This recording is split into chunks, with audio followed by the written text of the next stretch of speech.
It was an unusually still afternoon in Fairfield, the kind of day that Officer Jacob Harlow dreaded.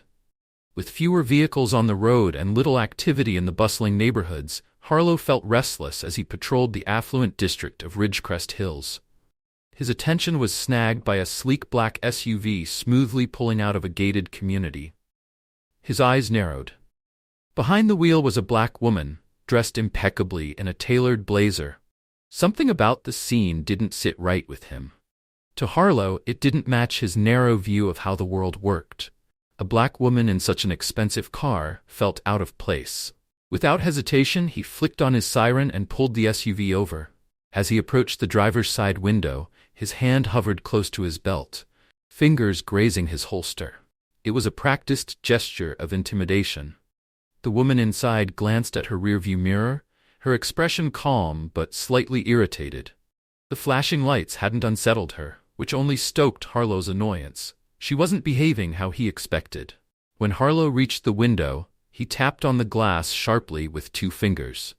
The woman rolled it down, her hands resting on the steering wheel, clearly visible. "License and registration," Harlow demanded curtly, skipping any pleasantries.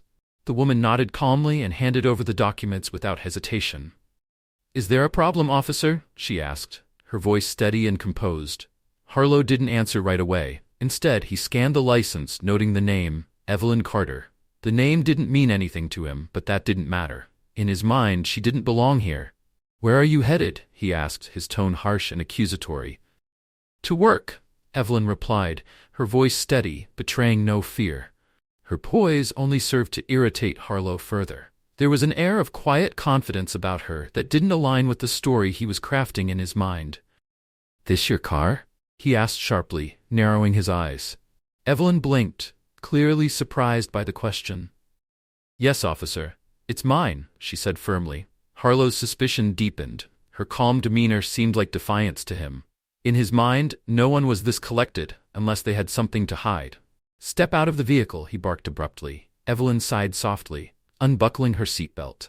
She opened the door and stepped out with grace, standing tall and composed.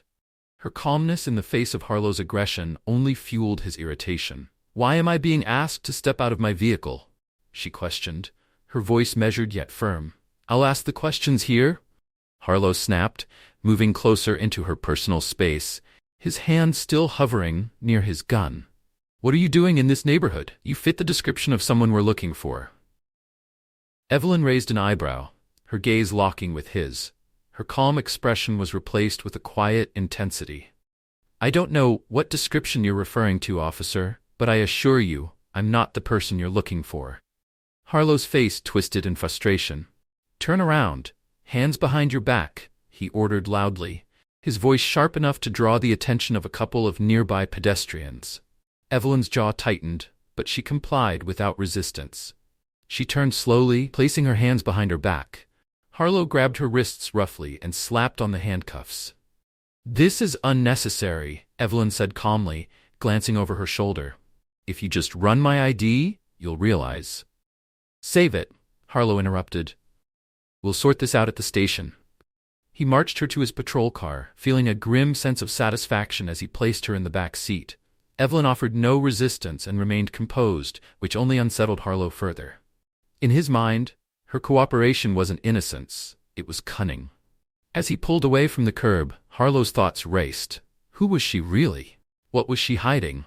Officer Jacob Harlow gripped the steering wheel tightly, his knuckles stark white as the black SUV rolled through the streets of Fairfield. In the back seat, Evelyn Carter sat composed, her hands cuffed behind her back. Despite the circumstances, her demeanor was unshaken, almost serene, which only fueled Harlow's irritation. He glanced at her through the rearview mirror. Why wasn't she panicking?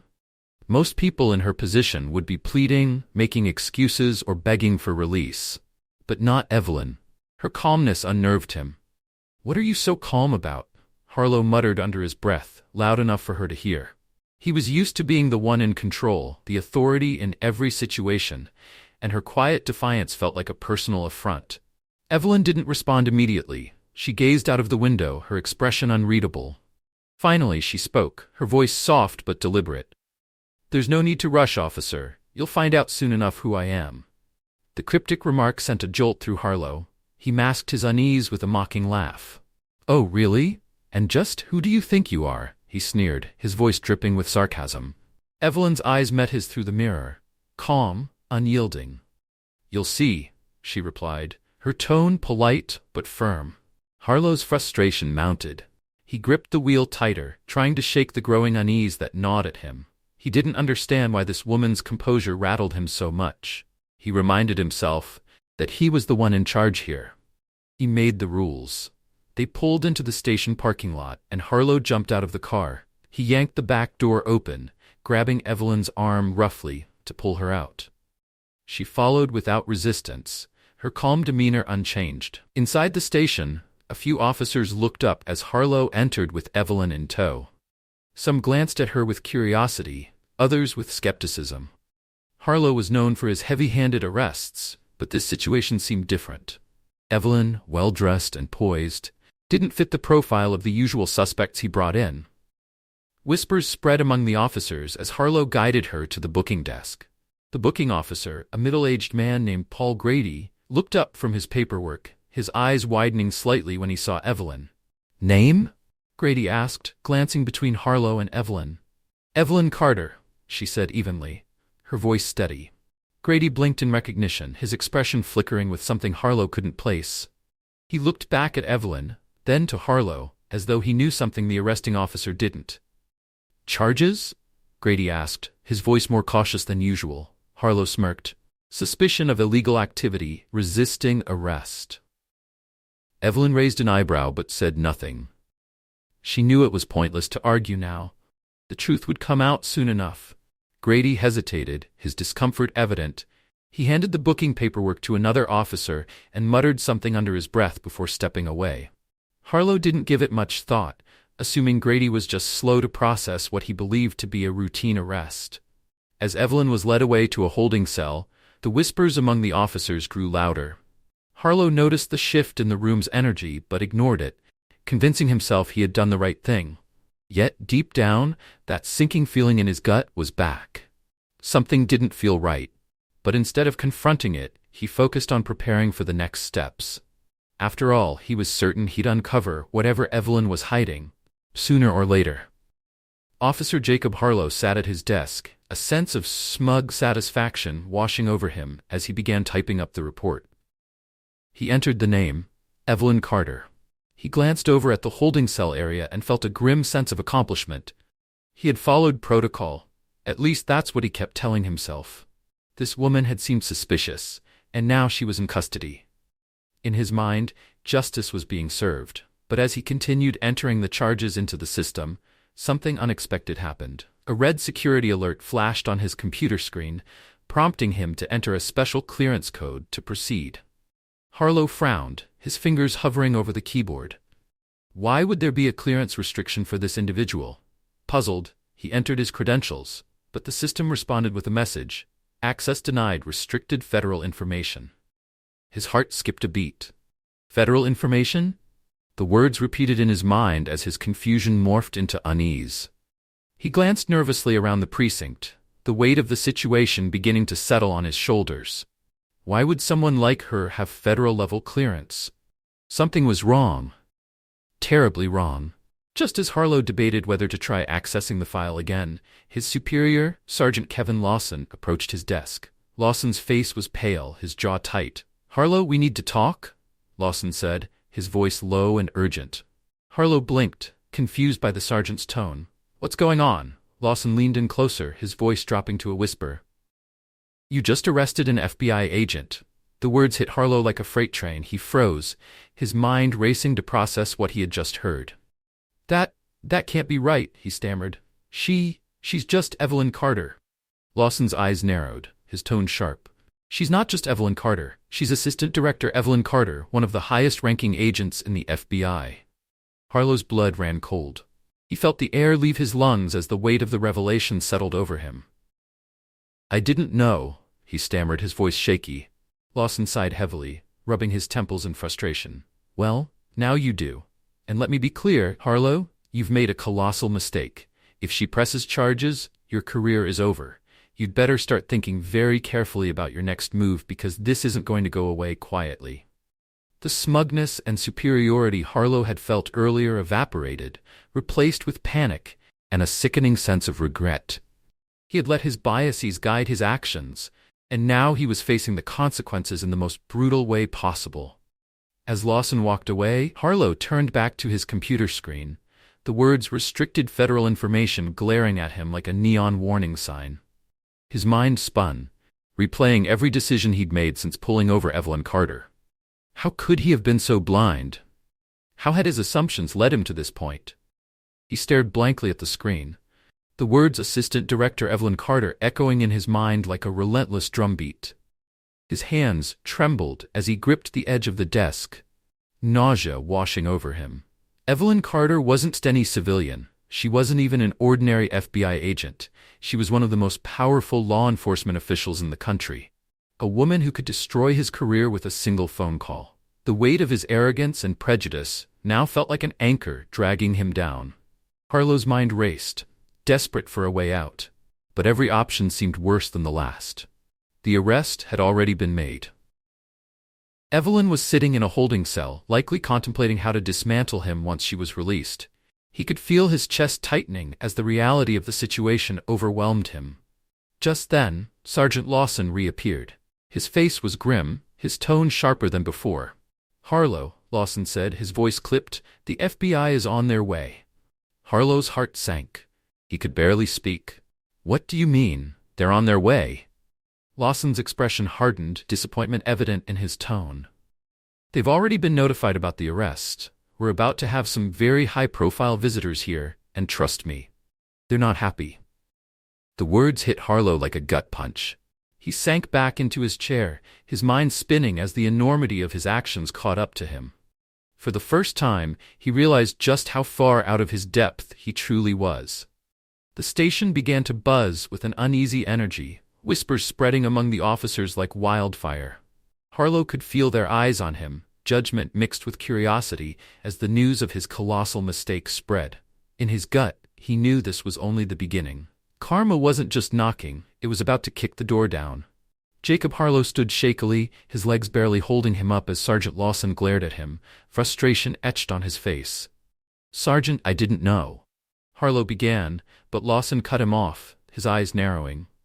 "You didn't know because you didn't bother to find out," Lawson snapped. "You made assumptions based on how she looked, didn't you? You let your bias control your actions." Harlow tried to respond, but the words caught in his throat. His mouth felt dry, and his heart was pounding in his chest. Lawson didn't wait for an answer. "You need to go to her," Lawson ordered, his tone firm and unforgiving. "Apologize, explain. Do whatever you need to do, because this is spiraling out of control. If you don't act fast, it's over for you." Without another word, Harlow hurried out of the office, his mind racing. His thoughts were a chaotic mess as he made his way to the holding cells where Evelyn Carter sat. He didn't know what he was going to say, but he knew he had no choice but to face her. Evelyn was seated calmly behind the bars, her posture relaxed, her expression unreadable. Unlike most detainees, she wasn't pacing or shouting for attention.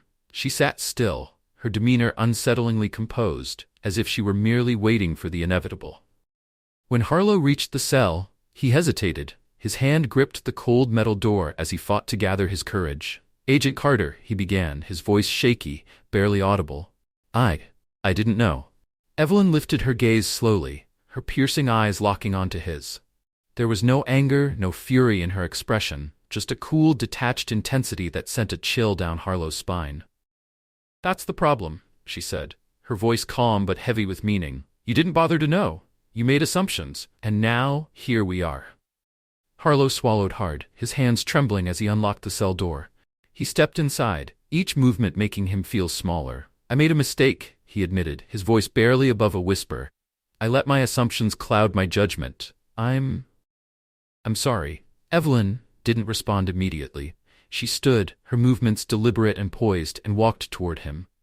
Though she was shorter than him, her presence was overwhelming, her quiet authority filling the room. "I've been an FBI agent for over 15 years, she said softly, her eyes locked on his. "I've worked cases that would make your head spin. I faced criminals, terrorists, and threats you can't even begin to imagine. But none of that mattered to you, did it? Harlow opened his mouth to respond, but Evelyn continued, cutting him off. You didn't see me as a person, she said firmly. You didn't see my credentials, my experience, or my authority. All you saw was a black woman behind the wheel of a nice car, and that was enough for you to make your decision. Isn't that right? Harlow's throat tightened. He couldn't argue with her words. He couldn't deny the truth she spoke. It was as though she had seen right through him from the very moment he pulled her over. Evelyn stepped back slightly, her expression softening, just a fraction.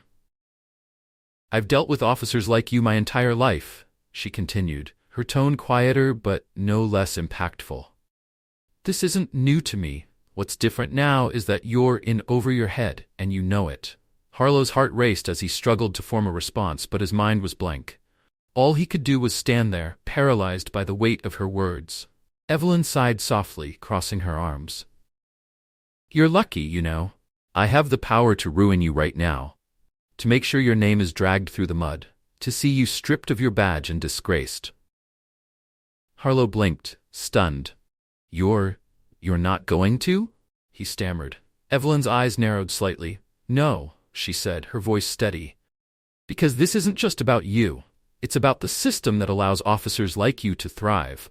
The system that tells you it's acceptable to make snap judgments, to treat people differently based on how they look. You're not the problem, Harlow. You're just a symptom of something much bigger. Harlow's shoulders sagged under the weight of her words. He had never thought of it that way before. To him, being a cop had always been about enforcing the law, maintaining order. But standing in front of Evelyn Carter, he saw the situation from a completely different perspective. Jacob Harlow stood in silence, his thoughts reeling as Evelyn Carter's words echoed in his mind. You're going to face consequences, Officer Harlow. Her voice had been firm but not unkind, a mixture of authority and resolve that left no room for argument. But whether or not you learn from this, she had continued, is up to you. You can choose to stay the same, let this be just a bump in the road, or you can open your eyes and start seeing people for who they are, not who you assume them to be. Harlow felt the sting of those words deep in his chest. For years, he had prided himself on his instincts, believing they made him a good cop. But now those instincts had brought him to the edge of ruin. His voice cracked as he repeated his apology. I'm sorry, he said again, the sincerity clear in his tone. I really am.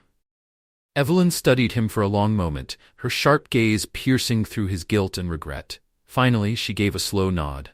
We'll see if you mean that. Before Harlow could say another word, the door to the holding area swung open. 3 FBI agents entered, their expressions grim and their movements precise. Assistant Director Carter, one of the agents said, nodding respectfully, we're here to get you out of this mess. Evelyn turned toward them but glanced at Harlow one last time. Her expression was unreadable. Thank you, she said calmly to the agents. Let's go. As they escorted her out of the station, Harlow stood frozen, his stomach churning. He could only watch as the woman he had wrongfully arrested was whisked away by the very institution he had disrespected with his prejudices. The regret twisted in his gut, heavy and unforgiving. Whatever was coming next was out of his hands, and he knew it would not be kind. The atmosphere in the station was tense, crackling with unease. Whispers echoed through the halls as officers exchanged anxious glances. The news of Officer Harlow's arrest of FBI Assistant Director Evelyn Carter had spread like wildfire, reaching every corner of the precinct. Even those who typically ignored the daily drama now paid attention, their curiosity piqued and their judgment evident. Harlow sat at his desk, numb and drained. The weight of his actions pressed down on him like a suffocating blanket, and the walls of the precinct felt as though they were closing in. His phone buzzed repeatedly with messages, some from colleagues asking for details, others offering cautious condolences. But none of them knew the full story. None of them understood how deeply he had messed up. Harlow couldn't stop replaying his final conversation with Evelyn. Her calm yet pointed words had cut through his defenses, laying bare the flaws in his behavior. The more he thought about it, the clearer it became. His assumptions, his biases, they had been in control all along. Suddenly the station's double doors swung open, and the room fell silent. Every head turned to see a group of suited figures stride in with purpose. At the center was Special Agent Robert Lane, a senior FBI official with a reputation for his no-nonsense approach. Behind him, two other agents followed closely, their expressions unreadable. The station buzzed with discomfort as the FBI agents marched toward the captain's office. Following them was Sergeant Lawson, his face pale and tight with anxiety. It was clear to everyone watching that the situation had escalated far beyond what anyone had anticipated. Harlow's stomach churned as the group disappeared into the captain's office. He didn't need to guess what was happening in that room. His fate was being discussed, and he knew it didn't look good. The minutes dragged on, each one stretching into what felt like hours. The station buzzed quietly with nervous murmurs as officers speculated about the fallout. Harlow's mind raced with worst-case scenarios. Would he lose his badge? Would this incident go public? Could he face criminal charges for a wrongful arrest? The thought of losing everything, his career, his reputation, his sense of purpose, was suffocating. Finally, the office door creaked open, and the suited FBI agents filed out, their expressions as grim as when they had entered. Special Agent Lane's piercing gaze swept across the room, briefly landing on Harlow. The look was cold, disapproving, and sent a chill down his spine. Lane exchanged a few quiet words with Lawson before exiting the station, his steps measured and deliberate. Harlow's heart pounded as he watched them leave, his chest tight with dread. Sergeant Lawson approached, his face unreadable, but his movements heavy with purpose. He stopped in front of Harlow's desk, his voice low but firm. "Harlow," he said simply, "my office. Now." Harlow swallowed hard and stood, his legs shaky beneath him. Each step toward Lawson's office felt like a march to his own execution. Behind him, he could feel the eyes of his colleagues boring into his back, the weight of their judgment suffocating him further. As the door closed behind him, Harlow braced himself for whatever was about to come. But deep down, he already knew, this was only the beginning. The FBI agents filed out, their expressions grim. Leading them was Special Agent Robert Lane, his face set in a hard, unrelenting line. Lane's gaze swept across the room before briefly landing on Harlow. The look in his eyes was icy, sending a shiver down Harlow's spine. Without a word, Lane exchanged a few quiet remarks with Sergeant Lawson before heading toward the exit, his steps brisk and purposeful. As the agents left, Lawson turned and made a beeline for Harlow's desk. His expression was grim, his jaw tight with barely contained frustration. "Come with me," Lawson said, his voice low but firm. Harlow swallowed hard, his stomach churning as he stood. His legs felt heavy, as though weighted with lead, as he followed Lawson to his office. The short walk felt like an eternity, every step bringing him closer to a reckoning he wasn't prepared for. Once inside, Lawson closed the door firmly behind them. The tension in the room was suffocating, the air thick with unspoken disappointment. "Harlow," Lawson began, his tone measured but laced with frustration, "you've put us all in a very difficult position." Harlow dropped his gaze to the floor, unable to meet his superior's piercing eyes. "I know, I didn't realize. That's the problem." Lawson interrupted, his voice rising slightly. "You didn't realize because you didn't bother to look past your own damn biases. You acted on impulse. And now the FBI is breathing down our necks." Harlow shifted uncomfortably, the guilt pressing down on him like a physical weight. "Are they going to press charges?" he asked, his voice barely above a whisper. Lawson sighed heavily, leaning against his desk. "For now, they're holding off on any formal charges. Agent Carter, Assistant Director Carter, has decided not to take legal action at this time. But don't think for a second that you're in the clear." Harlow's head snapped up, his heart pounding. "She's not pressing charges?" Lawson shook his head, his expression dark. "Not yet. But she made it abundantly clear that she expects you to face the consequences, internally and publicly. And trust me, the FBI isn't going to let this slide. There's a formal investigation underway, and they'll be watching your every move from now on." A flicker of relief sparked in Harlow's chest, but it was quickly extinguished by the gravity of Lawson's words. His career was still dangling by a thread, and the weight of his mistakes loomed large. "The media hasn't caught wind of this yet," Lawson continued, his tone sharp, "but if they do, the entire precinct will be under fire. And when that happens, guess who's going to be the face of this disaster? Harlow's stomach twisted painfully at the thought. He had always taken pride in the authority his badge represented, but now that same badge felt like a noose tightening around his neck. "I'll make it right," Harlow stammered, though he wasn't sure what right even looked like in this situation. Lawson's expression softened slightly, though his eyes still held a hard edge. "You've got a lot of work to do, Harlow. This isn't just about keeping your job, it's about fixing the damage you've done, not just to Assistant Director Carter, but to this department, to this community. You're going to be under a microscope, and you'd better be ready for that." Harlow nodded slowly, the full weight of the situation sinking in. He wasn't just fighting to save his career anymore, he was fighting to salvage his reputation, his sense of self. Lawson stood, signaling the end of the conversation. "Take some time off," he said firmly. "Get your head straight. When you come back, things are going to be different around here." Harlow left the office, his mind spinning as he returned to his desk. The station buzzed quietly, his colleagues stealing furtive glances at him. Some eyes held curiosity, others thinly veiled judgment. He sank into his chair, staring at the blank computer screen in front of him. His thoughts were a whirlwind of regret and self-recrimination. For years he had believed that being a cop meant enforcing the law, maintaining control. But now he saw how fragile that control truly was. He had been blind to his own biases, blind to the power of his assumptions. And now the consequences of his actions were unfolding before him, unavoidable and unrelenting. That evening, Jacob Harlow sat alone in his small, dimly lit apartment. The day's events pressed down on him like an unbearable weight. No matter how hard he tried, he couldn't shake the image of Evelyn Carter sitting calmly in the holding cell. Her words replaying in his mind, "You didn't see me as a person." For years, Harlow had prided himself on being a good cop. He saw himself as fair, tough, and by the book. But now, he was forced to confront an ugly truth. His version of by the book had been tainted by his own biases and prejudices. He had let those blind spots dictate his actions, and now he was paying the price. Just as he reached for a glass to pour himself a drink, his phone buzzed on the table. He hesitated for a moment before picking it up.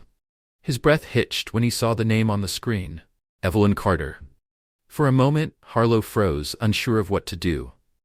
But then, summoning what little courage he had left, he answered. "Officer Harlow," came Evelyn's calm and measured voice. "Yes, ma'am," he replied, his voice low, almost trembling. "I'm calling to let you know that I've spoken to the higher-ups," Evelyn said evenly. "They're willing to let you keep your job, for now." Harlow exhaled deeply, unaware he had been holding his breath. Relief washed over him. "Thank you, Agent Carter. You've already apologized," she interrupted, her tone sharp but not harsh. "Now it's time to prove that you've learned something. Words don't mean much without action, officer. I'll be watching." Harlow swallowed hard, her words cutting deeper than any reprimand could. "I understand," he said quietly. "Good," Evelyn replied simply, and with that, the line went dead. Harlow sat in silence, staring at the phone in his hand. Though his career had been spared for the moment, he knew this was far from over. His every move would now be under a microscope, not just from the FBI, but also from his own department. The tables had turned, and for the first time, Harlow wasn't the one in control. The following days were a whirlwind of tension and dread. The FBI investigation into Harlow's conduct was in full swing, and every part of his life felt scrutinized. What had once been a familiar environment in the precinct now felt hostile. Whispers followed him down the hallways, and sideways glances greeted him at every turn. Word of the incident spread quickly, both within the department and beyond. Though the details remained murky to the public, the fact that a high-ranking FBI agent had been wrongfully arrested by a local officer soon hit the headlines. Newspapers and news channels ran relentless coverage. Racial profiling and abuse of power, officer arrests FBI agent, became a recurring headline. Harlow's name and face appeared on television segments, painting him as the embodiment of systemic issues in law enforcement. At home, things weren't much better. Harlow found himself increasingly isolated. His phone buzzed incessantly with messages from colleagues, friends, and even strangers who had seen the news. Many messages expressed disbelief or condemnation. and the few that offered support felt hollow. The scandal had also strained his marriage. His wife, Lena, had always stood by him throughout his career, but this time was different. She hadn't openly criticized him, but the tension between them was undeniable. Their once comfortable conversations now felt forced, like navigating a minefield. One evening, after another grueling day at the station, Harlow sat at the kitchen table, staring blankly at the muted television. Lena sat across from him, her face etched with concern and exhaustion. The silence between them was heavy, almost suffocating. "You've barely said a word since this all started," Lena said softly, her eyes searching his face. "Do you even understand what you've done?" Harlow clenched his jaw, the shame and frustration he had been suppressing finally bubbling to the surface. "Of course I understand, Lena," he said, his voice cracking. "I screwed up. I let my assumptions get the better of me." Lena's gaze softened slightly, but there was still a distance between them. "I know you, Jacob. You're a good man," she said quietly. "But this isn't something you can just brush off with an apology." Her words stung, but Harlow couldn't argue with them. He had always believed he was doing the right thing, upholding the law. Now, for the first time, he realized how deeply flawed his actions had been. As he sat there, staring at the untouched drink in front of him, the weight of his mistakes pressed down on him again. His job, his reputation, his relationships, everything felt precarious, teetering on the edge of collapse. And yet, Evelyn Carter's parting words lingered in his mind. "Prove that you've learned something." For the first time, Harlow began to consider what that might mean, not just for his career, but for the kind of person he wanted to be. Jacob Harlow sat at his kitchen table, Lena's words replaying in his mind. "You can't just apologize and move on. You've hurt people. You've put us all in a position where we have to deal with the consequences of your actions." He rubbed his temples, feeling the crushing weight of everything bearing down on him. For years he'd believed that being a cop meant doing the right thing, upholding the law and maintaining order. But now those beliefs felt hollow. For the first time, he was forced to confront a hard truth. His actions carried real, lasting consequences for the people he had sworn to protect. "I don't know what to do," he admitted, his voice cracking with vulnerability. Lena leaned forward, her tone soft but firm. "You need to make this right, Jacob. Not just for yourself, but for everyone you've hurt. You've been given a second chance. Don't waste it."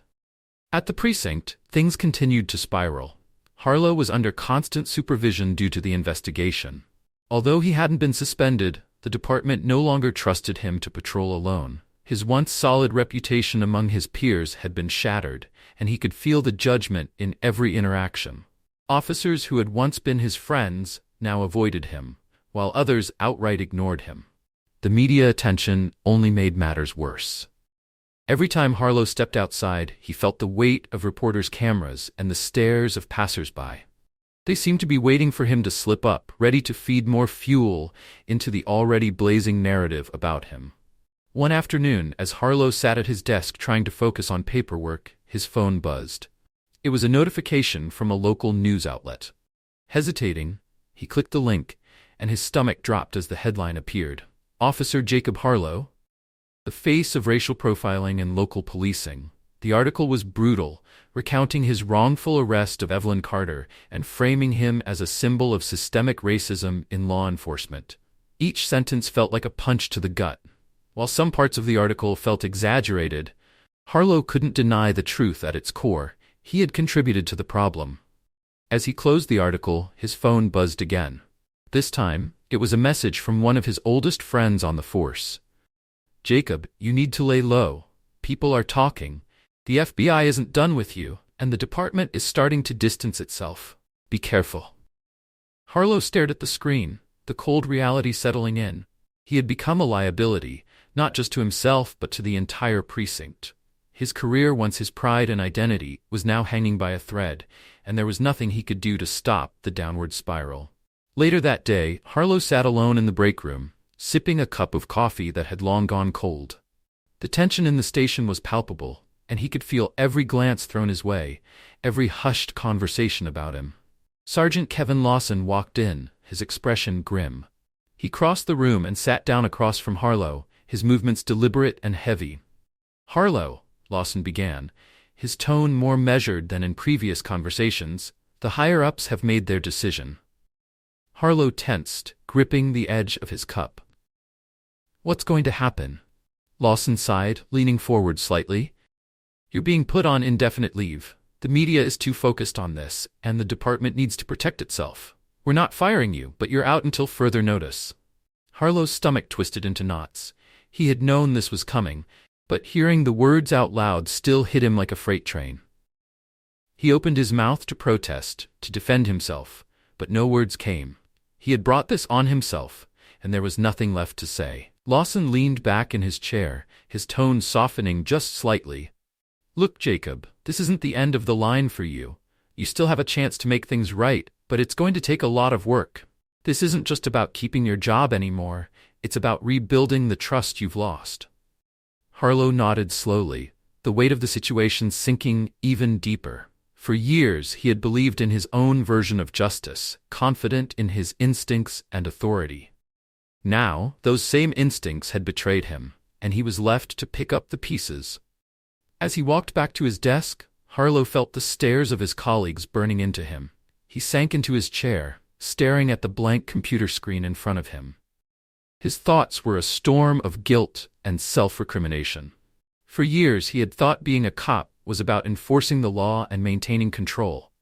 But now, he realized how fragile that control truly was, and how deeply his actions had been shaped by his own biases. This wasn't just about saving his career anymore. It was about coming to terms with who he had been and deciding who he wanted to become. The tables had turned, and now Jacob Harlow was the one under judgment. Each day on leave felt endless, giving him far too much time to think. Every news report, every hushed conversation, and every sidelong glance from a stranger reminded him of his failure. Yet, amid the chaos, Harlow began to see a bigger picture.